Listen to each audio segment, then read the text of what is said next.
السلام علیکم اسٹوڈینٹس یہ آپ کا منتھ آف جولائی کا اردو کا اسائنمنٹ ہے، جس کا سبق ہے حضرت محمد صلی اللہ علیہ وآلہ وسلم کی جرأت و بہادری۔ تو اس اسائنمنٹ کا سوال نمبر 1 ہے، سبق حضرت محمد صلی اللہ علیہ وآلہ وسلم کی جرأت و بہادری کی بلند خوانی کیجیے۔ تو آئیے بچوں، ہم سب مل کر حضرت محمد صلی اللہ علیہ وآلہ وسلم کی جرأت و بہادری کی بلند خوانی کرتے ہیں۔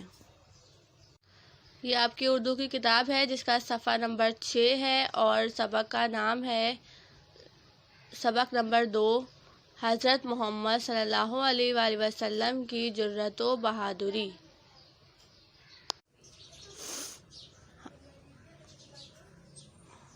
ہمارے پیارے نبی حضرت محمد صلی اللہ علیہ وآلہ وسلم کی ولادت 571 کو مکہ مکرمہ میں ہوئی۔ آپ صلی اللہ علیہ وآلہ وسلم کی ذات میں تمام خوبیاں موجود تھیں۔ پوری دنیا میں آپ صلی اللہ علیہ وآلہ وسلم کے سوا کوئی ایسا انسان پیدا ہی نہیں ہوا جو بات کرنے سے پہلے خود اس کا عملی نمونہ پیش کرتا ہو۔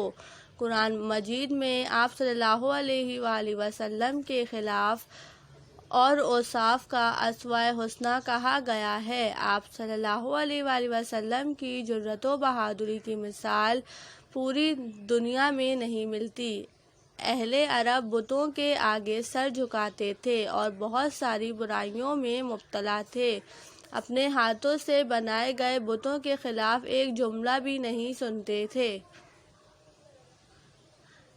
آپ صلی اللہ علیہ وآلہ وسلم کی جرأت و بہادری کا اس سے بڑا ثبوت اور کیا ہو سکتا ہے کہ آپ صلی اللہ علیہ وسلم نے تنہا پورے عرب کی مخالفت کی پرواہ نہ کرتے ہوئے اللہ تعالیٰ کا پیغام لوگوں تک پہنچایا۔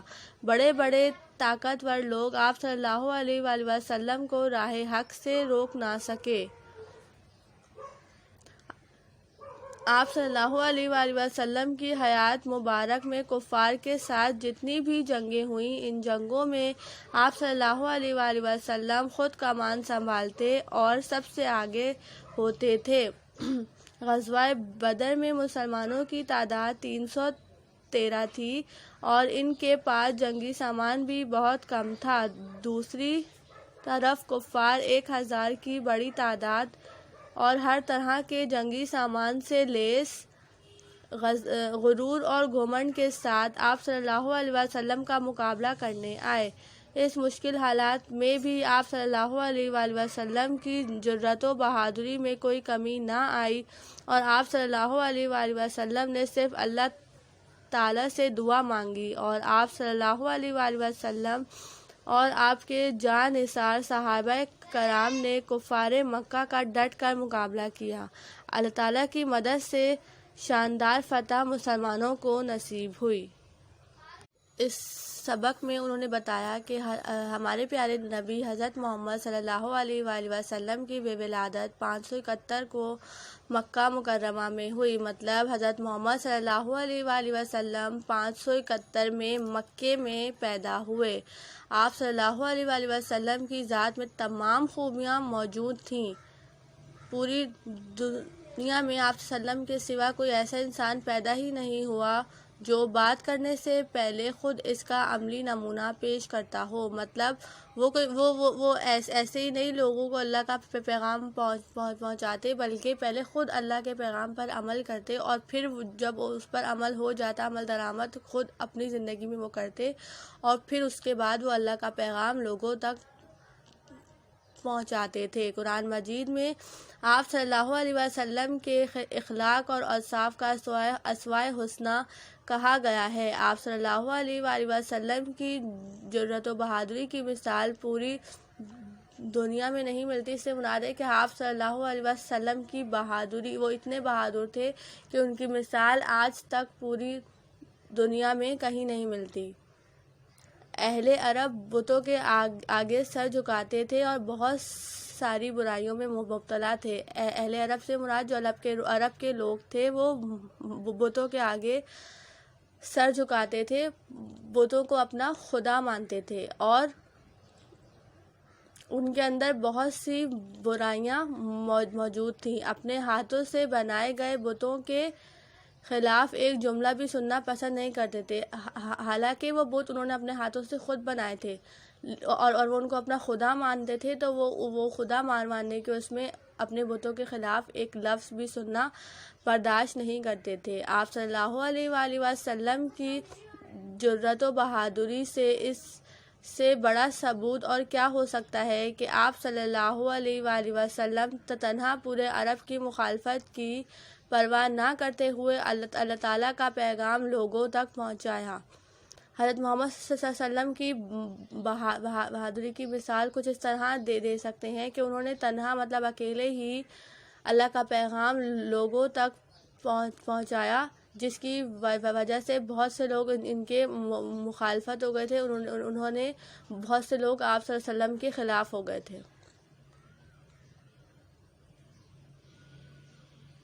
بڑے بڑے طاقتور لوگ آپ صلی اللہ علیہ وسلم کو راہ حق سے روک نہ سکے۔ اس ٹائم پر بڑے بڑے طاقتور لوگ حضرت محمد صلی اللہ علیہ وآلہ وسلم کو راہ حق سے مراد ہے کہ اللہ تعالیٰ کا سچا پیغام پہنچانے سے روک نہ سکے۔ آپ صلی اللہ علیہ وآلہ وسلم کی حیات مبارک میں کفار کے ساتھ جتنی بھی جنگیں ہوئیں، ان جنگوں میں آپ صلی اللہ علیہ وسلم خود کمان سنبھالتے اور سب سے آگے ہوتے۔ ان کی بہادری کی مثال کچھ اس طرح دی ہے کہ کفار کے ساتھ جتنی بھی جنگیں ہوئیں، حضرت محمد صلی اللہ علیہ وآلہ وسلم خود کمان سنبھالتے، مطلب خود سے پہ سالار ہوتے اور جنگ میں سب سے آگے کھڑے ہوتے۔ غزوہ بدر میں مسلمانوں کی تعداد 313 تھی۔ یہاں پر انہوں نے غزوہ بدر ایک جنگ کا نام ہے جو جنگ ہوئی تھی بدر کے مقام پر، اس جنگ کا نام انہوں نے غزوہ بدر رکھا ہے۔ تو جب غزوہ بدر میں مسلمانوں کے ساتھ مسلمان اور کفار کی جنگ ہوئی تو اس ٹائم پر مسلمانوں کی تعداد صرف 313 تھی، جبکہ کفار کی تعداد 1000 تھی، اور مسلمانوں کے پاس کوئی خاص جنگی سامان بھی نہیں تھا، اور کفار کے ساتھ ایک بہت اچھا اور ہر طرح کا جنگی سامان تھا، اور وہ غرور اور گھمنڈ سے آپ صلی اللہ علیہ وآلہ وسلم سے مقابلہ کرنے آئے تھے۔ تو ان مشکل حالات میں کہ جب انہوں نے دیکھا کہ کفار کی جو تعداد ہے وہ 1000 ہے اور ہماری جو مسلمانوں کی تعداد صرف 313 ہے، تو انہوں نے جنگ سے پیچھے ہٹنے کے بجائے اپنے رب اللہ تعالیٰ سے دعا مانگی، اور وہ اس ٹائم بھی ثابت قدم رہے اور انہوں نے جنگ سے اپنا قدم پیچھے نہیں ہٹایا۔ انہوں نے صرف اپنے رب سے دعا مانگی اور اللہ تعالیٰ نے ان کی دعا قبول کری، اور آپ صلی اللہ علیہ وآلہ وسلم کے جاں نثار صحابہ کرام نے کفار کا مقابلہ ڈٹ کر کیا، اور آپ صلی اللہ علیہ وسلم کے ساتھ ان کے صحابہ کرام نے کفار کا مقابلہ ڈٹ کر کیا، اور اللہ تعالیٰ کی مدد سے شاندار فتح مسلمانوں کو نصیب ہوئی۔ سب بچے میرے ساتھ صفحہ نمبر 7 کھول کے رکھیں۔ میں صفحہ نمبر 7 کی ریڈنگ سٹارٹ کرتی ہوں۔ اس طرح دوسری جنگ غزوہ احد میں کفار مکہ جنگ بدر کا بدلہ لینے کے لیے احد کے مقام پر جمع ہو گئے۔ آپ صلی اللہ علیہ وآلہ وسلم نے اسلام کی خاطر ان کا مقابلہ کرنے کے لیے اپنے جاں نثار صحابہ کرام کے ساتھ احد کے مقام پر آئے۔ آپ صلی اللہ علیہ وآلہ وسلم نے صحابہ کرام کی صف بندی کی اور پھر حکم دیا کہ میری اجازت کے بغیر جنگ میں کوئی پیش قدمی نہ کرے۔ اس کے بعد آپ صلی اللہ علیہ وآلہ وسلم 50 تیرانداز جن پر حضرت عبداللہ بن جبیر کو افسران بنایا، جبل رمات کی پہاڑی پر کھڑا کر دیا اور انہیں خاص ہدایت دی کہ چاہے کچھ بھی ہو جائے آپ لوگوں کو اس پہاڑی سے نہیں اترنا، جہاں سے اندیشہ تھا کہ کفار کی فوج پیچھے سے حملہ کر سکتی ہے۔ جب جنگ شروع ہوئی تو مسلمانوں کے شدید حملے کی تاب نہ لا کر کفار بھاگنا شروع ہو گئے۔ پہاڑی پر کھڑے تیر انداز سمجھے کہ ہم جیت چکے ہیں۔ ان میں سے بہت سے تیر انداز دشمن کا چھوڑا ہوا سامان لینے پہاڑ سے نیچے آ گئے۔ انہوں نے آپ صلی اللہ علیہ وآلہ وسلم کی ہدایت پر عمل نہیں کیا۔ کفار مکہ نے جب پہاڑی پر بہت کم تیر انداز دیکھے تو انہوں نے وہاں سے حملہ کر دیا۔ کفار کے اس اچانک حملے سے مسلمان سنبھل نہیں پائے اور بہت بھاری نقصان اٹھایا۔ آپ صلی اللہ علیہ وآلہ وسلم اس حملے میں زخمی ہو گئے۔ صرف چند جاں نثار صحابہ کرام کے ساتھ آپ صلی اللہ علیہ وسلم نے کفار کا ڈٹ کر مقابلہ کیا۔ آپ صلی اللہ علیہ وآلہ وسلم کی جرأت و بہادری اور اپنی بہترین حکمت عملی سے کفار کو خالی ہاتھ ہی لوٹنے پر مجبور کر دیا۔ اس پیراگراف میں انہوں نے کہا ہے کہ اس طرح دوسری جنگ احد میں کفار مکہ جنگ بدر کا بدلہ لینے کے لیے احد کے مقام پر جمع ہو گئے۔ جب کفار کو غزوہ بدر میں شکست حاصل ہوئی تو وہ اس شکست کا اس ہار کا بدلہ لینے کے لیے احد کے مقام پر جمع ہو گئے۔ آپ صلی اللہ علیہ وآلہ وسلم دین اسلام کی خاطر ان کا مقابلہ کرنے کے لیے اپنے جاں نثار صحابہ کرام کے ساتھ احد کے مقام پر آئے، اور حضرت محمد صلی اللہ علیہ وسلم خود اپنے صحابہ کرام کے ساتھ احد کے مقام پر آئے۔ آپ صلی اللہ علیہ وآلہ وسلم نے صحابہ کرام کی صف بندی کی اور پھر حکم دیا کہ میری اجازت کے بغیر جنگ میں کوئی پیش قدمی نہ کرے۔ حضرت محمد صلی اللہ علیہ وسلم نے حکم دیا کہ میرا حکم کے بغیر کوئی بھی جنگ میں کھڑا نہ ہو۔ اس کے بعد آپ صلی اللہ علیہ وسلم نے 50 تیر انداز، جن میں حضرت عبداللہ بن جبیر کو افسر بنایا، جبل رمات کی پہاڑی پر کھڑا کر دیا اور انہیں خاص ہدایت دی کہ چاہے کچھ بھی ہو جائے آپ لوگوں نے اس پہاڑی سے نہیں اترنا ہے۔ حضرت محمد صلی اللہ علیہ وآلہ وسلم نے حضرت عبداللہ بن جبیر کو افسران بنایا اور کہا کہ جب تک میں حکم نہ دوں اس پہاڑی سے نیچے نہیں اترنا۔ اس پہاڑی کا نام کیا تھا؟ جبل رمات کی پہاڑی تھی یہ، ٹھیک ہے، نہیں اترنا۔ جب جنگ شروع ہوئی تو مسلمانوں نے شدید حملے کی تاب نہ لا کر کفار بھاگنا شروع ہو گئے۔ جب جنگ شروع ہوئی تو مسلمانوں نے اس کا ڈٹ کر مقابلہ کیا تو یہ دیکھ کر کفار جنگ سے بھاگنا شروع ہو گئے۔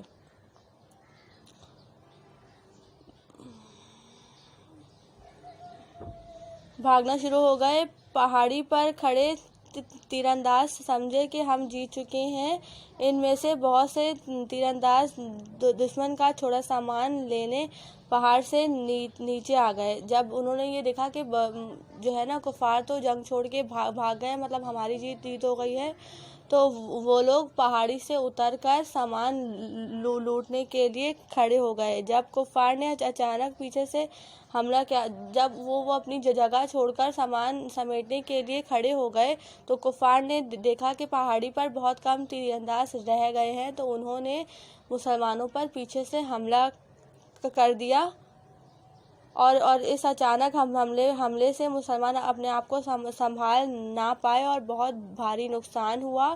آپ صلی اللہ علیہ وآلہ وسلم اس حملے میں زخمی ہو گئے۔ صرف چند جاں نثار صحابہ کرام نے آپ کے ساتھ کفار کا ڈٹ کر مقابلہ کیا، اور آپ نے جرأت و بہادری اور اپنی بہترین حکمت عملی سے کفار کو خالی ہاتھ لوٹنے پر مجبور کر دیا۔ تو بچوں، یہ آپ کا سبق تھا حضرت محمد صلی اللہ علیہ وآلہ وسلم کی جرأت و بہادری، جس کے اندر حضرت محمد صلی اللہ علیہ وآلہ وسلم کی بہادری کے بارے میں بتایا گیا ہے کہ وہ کتنے بہادر شخص تھے۔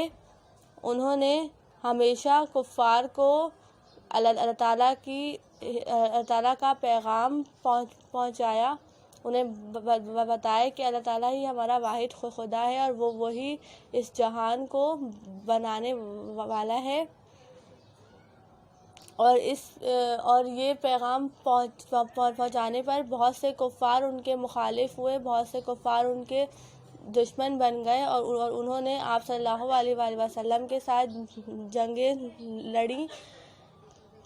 پہلی جنگ کا نام غزوہ بدر تھا، جس میں مسلمانوں کی تعداد بہت کم تھی اور ہندوؤں کی، کفاروں کی تعداد بہت زیادہ تھی، لیکن پھر بھی اللہ تعالیٰ کے حکم سے مسلمانوں کو فتح حاصل ہوئی تھی اور کفار ہار گئے تھے۔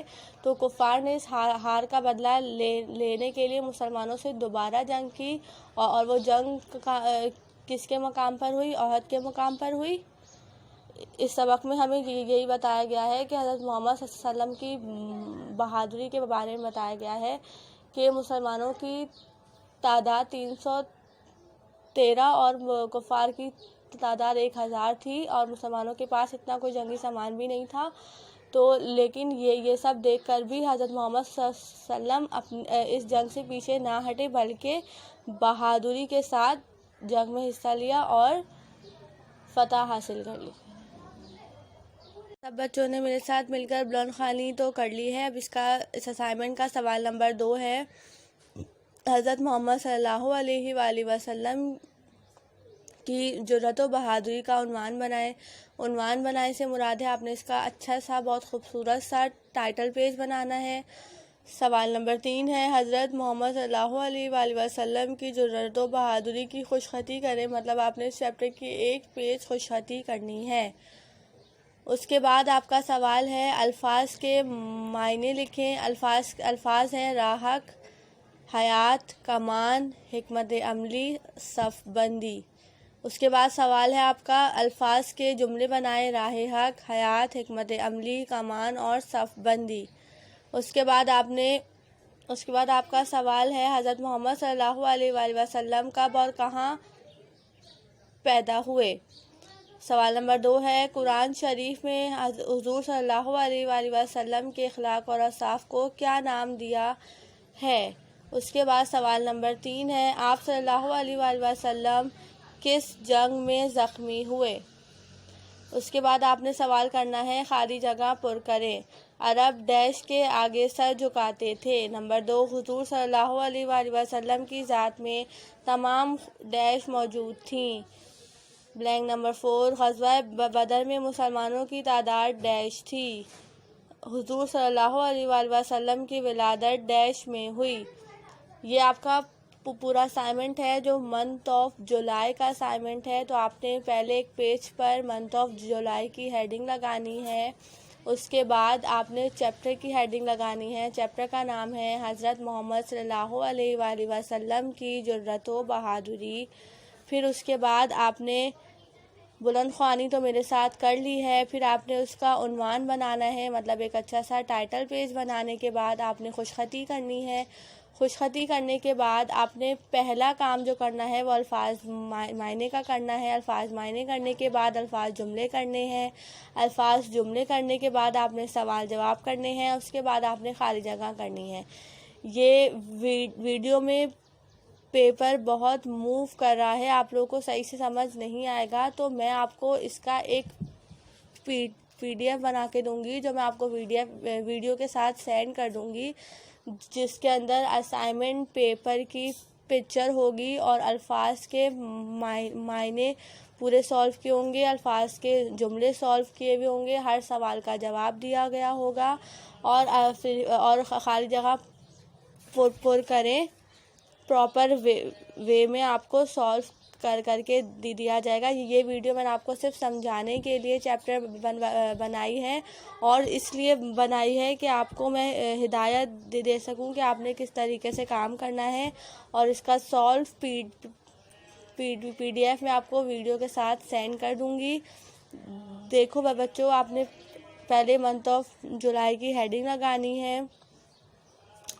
اس کے بعد آپ نے چیپٹر کی ہیڈنگ لگانی ہے۔ اس کے بعد آپ نے ایک پیج خوشخطی کرنی ہے۔ خوشخطی کے بعد آپ نے الفاظ معنی، الفاظ جو جملے، سوال جواب اور خالی جگہ کرنے ہیں۔ یہ کام آپ نے ایک پراپر وے میں صفحہ نمبر لکھ کر، ایک اسٹیٹ مارجن ڈرا کر اسٹیٹ مارجن سے مراد ہے ایک اسٹیٹ لائن ڈرا، جس طریقے سے یہاں پہ میں نے اسٹیٹ لائن ڈرا کی ہے، اس طریقے سے آپ نے اسٹیٹ لائن ڈرا کر کے کرنی ہے۔